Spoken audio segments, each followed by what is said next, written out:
താരയിൽ തിരുവോസ്തിയിൽ വാഴും കരുണാമയന യേശുവിനെ ആത്മനിറവോടാരാധിക്കാൻ കൃപ ചൊരിയാനായി പ്രാർത്ഥിക്കാം.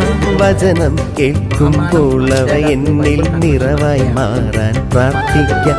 ഞാൻ സുവിശേഷത്തിന് സാക്ഷ്യം പകരും ജീവിതമാകാൻ പ്രാർത്ഥിക്കാം. വചനം കേൾക്കുമ്പോൾ അവ എന്നിൽ നിറവായി മാറാൻ പ്രാർത്ഥിക്കാം. ഞാൻ സുവിശേഷത്തിന് സാക്ഷ്യം പകരും ജീവിതമാകാൻ പ്രാർത്ഥിക്കാം. ഓ പുണ്യാള ദിവ്യകാരുണ്യോപാസകന ഏലിയാ സച്ചാ, ഓ പുണ്യാള ദിവ്യകാരുണ്യോപാസകന ഏലിയാ സച്ചാ, എന്നുടെ കാര്യം ഈശോയോട് നീ ചൊല്ലിയിടുമ്പോൾ